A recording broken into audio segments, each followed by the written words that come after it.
கர்த்தருடைய நாமத்துக்கு மகிமுண்டாவதாக. இன்றைய வார்த்தை நாகும் 1:13. இப்போதும் நான் உன்மேல் இருக்கிற அவன் நுகத்தை முறித்து உன் கட்டுகளை அறுப்பேன்.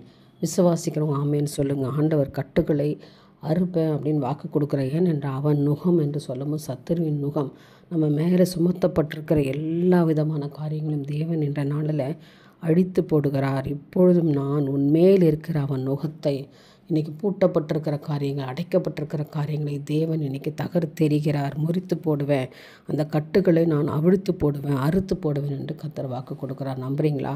ஒரு ஆமேன்னு சொல்லுங்கள். பல காலமாய் சத்துருவின் போராட்டத்துக்குள்ளே இருக்கிறீங்களா? இந்த நாளில் சத்துருவின் கையிலேருந்து விடுபடுவீங்க. ஆண்டவர் உங்களை பிரித்தெடுப்பார். அவருடைய கைகளிலிருந்து உங்களை பிரித்தெடுத்து கர்த்தர் உங்களை ஆசீர்வாதத்தை கொடுக்க போகிறார். ஆமேன். ஏன்னா உன்னை குறித்து கர்த்தர் கட்டளை கொடுத்திருக்கிறார். மகளே, எனக்கு அருமையான தேவனுடைய பிள்ளை, உன்னை குறித்து ஆண்டவர் ஒரு திட்டங்களை வைத்திருக்கிற. இனி உன் பேருக்கு வித்து விதைப்பதில்லை. இனி யாரும் உங்களுக்கு விரோதமாக, உங்களுக்கு பின்னால் முன்னால் எங்கேயுமே பேச போகிறதில்ல.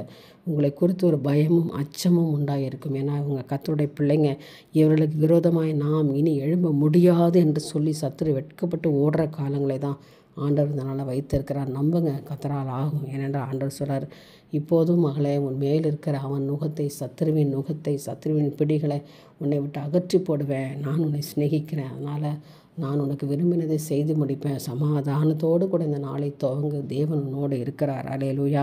கர்த்தர் நித்தமும் உன்னை நடத்துவார். மகா வறட்சியான காலங்களில் என் தேவனுடைய கரம் உங்களோடு இருக்கும். உன்னை கைவிட மாட்டார்.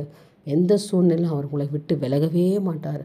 அவர் உங்களை நடத்துகிறவராக இருக்கிறார். அவர் உங்களை பாதுகாக்கிறவராக இருக்கார்.